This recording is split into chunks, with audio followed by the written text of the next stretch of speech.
Western philosophy में एक prolific writer रहे हैं रेने डेकार्ट्स। उनके विषय में ये कहा जाता है, इनको modern father of modern philosophy कहा जाता है, फिलोसोफर।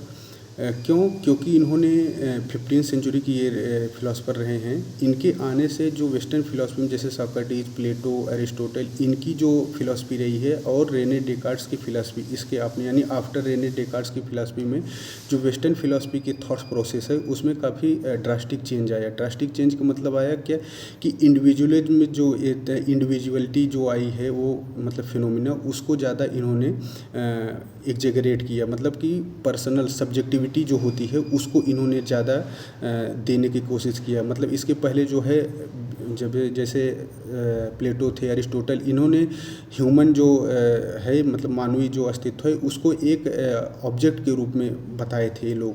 मतलब एरिस्टोटल और इसके जो वेस्टर्न फिलॉसफी के रहे हैं एथेंस के जो लोग तो हुआ करते थे फिलोसफर, वो लोग बताते थे। लेकिन रेने डेकार्ट्स के आने के बाद फिलॉसफी की दुनिया में इसलिए चेंज हुआ क्योंकि मानव का भी अस्तित्व है। इन्होंने एक बहुत फेमस कोट्स कहा था, I think therefore I am. इसका मतलब ये है कि मैं इसलिए नहीं हूँ क्योंकि मैं हूँ, बल्कि मैं सोचता हूँ इसलिए मेरा अस्तित्व है, इसलिए मैं हूँ। इसी को इन्होंने कोगिटो इर्गो सम भी कहा था।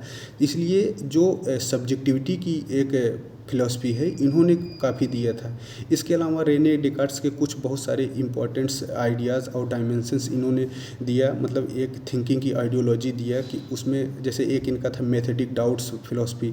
मेथेडिक डाउट्स फिलॉसफी का मतलब ये है कि हर चीज़ें जो होती है उस पर हमें डाउट करना चाहिए। अगर हम लोग डाउट करते हैं तो चीज़ें हम लोग रियल ट्रूथ पर पहुँच पाते हैं। यानी रियल ट्रूथ पर पहुँचने के लिए चीज़ों पर हमें डाउट करना चाहिए। अगर हम लोग डाउट करते हैं तो हम लोग धीरे धीरे with the passage of time हम लोग उसकी रियलिटी को समझ सकते हैं, फील कर सकते हैं। जैसे हमारी आँखें हैं धोखा देती है हमको, हम लोग समझ नहीं पाते हैं। कान है धोखा देता है लेकिन हम लोग समझ नहीं पाते हैं।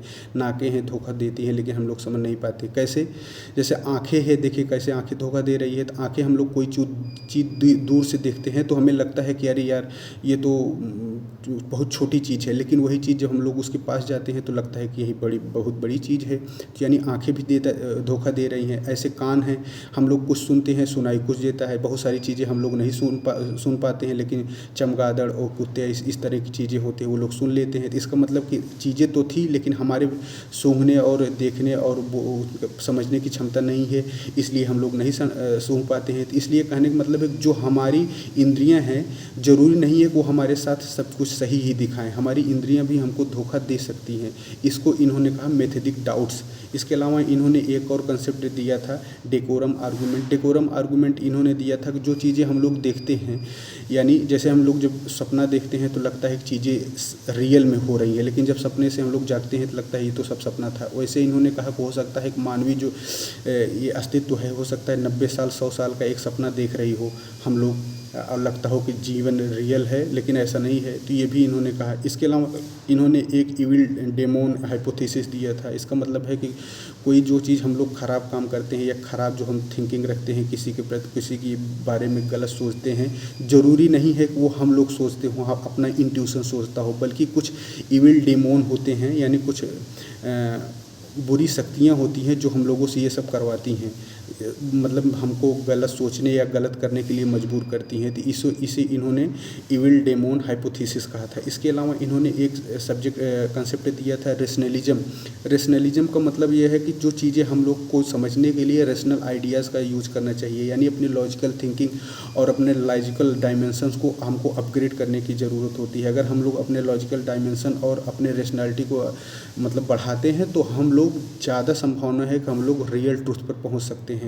तो ये इसके अलावा इन्होंने एक ओंटोलॉजिकल आर्गूमेंट भी दिया था कि मतलब ओंटोलॉजिकल का आर्गूमेंट का मतलब है कि जो ह्यूमन बॉडी है इम्परफेक्ट है, और ह्यूमन बॉडी अगर इम्परफेक्ट है तो कैसे परफेक्ट, और गॉड जो है परफेक्ट है, यानी भगवान जो है परफेक्ट एक इंटिटी है और ह्यूमन बॉडी जो है ये इम्परफेक्ट इंटिटी है।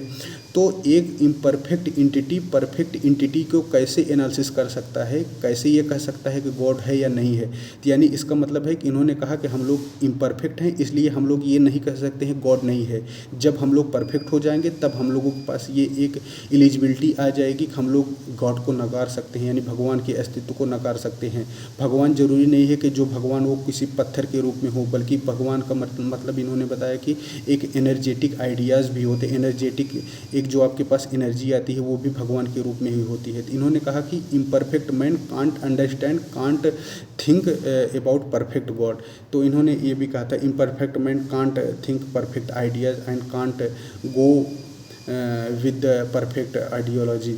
तो इन्होंने ये दिया था। इसके अलावा और भी बहुत सारे था जैसे ये, लेकिन इनका बेसिक यही रहा था।